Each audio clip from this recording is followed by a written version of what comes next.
യുഎഇയുടെ ദേശീയ rail ശൃംഖലയായ Etihad rail അടുത്ത വർഷം പാസഞ്ചർ സർവീസ് ആരംഭിക്കും.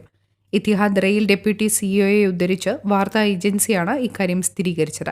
11 യുഎഇ നഗരങ്ങളെ ബന്ധിപ്പിക്കുന്ന ഇത്തിഹാദ് റെയിലിലെ സൗകര്യങ്ങൾ അബുദാബിയിൽ നടക്കുന്ന ആഗോള റെയിൽ കോൺഫറൻസിൽ അവതരിപ്പിച്ചു. ഇത്തിഹാദ് പാസഞ്ചർ ട്രെയിനിൽ 3 തരം ക്യാബിനുകളാണ് ഉണ്ടാവുക: economy class, family class, first class. Train സ്റ്റേഷനിലേക്ക് പ്രവേശിക്കാൻ ഓട്ടോമേറ്റഡ് ബാരിയറിൽ ടിക്കറ്റുകൾ സ്കാൻ ചെയ്യണം. ഓൺലൈനിൽ നേരത്തെ ടിക്കറ്റ് ബുക്ക് ചെയ്യാനുള്ള സൗകര്യവുമുണ്ടാകും. അതോടൊപ്പം സ്റ്റേഷനുകളിലെ ടിക്കറ്റ് മെഷീനുകളിലും ടിക്കറ്റ് ലഭിക്കും. ബാങ്ക് നോട്ടുകളും കാർഡും ആപ്പിൾ പേയും മെഷീനിൽ സ്വീകരിക്കും. അതേസമയം ടിക്കറ്റ് നിരക്ക് സംബന്ധിച്ച് അധികൃതർ വ്യക്തത നൽകിയിട്ടില്ല.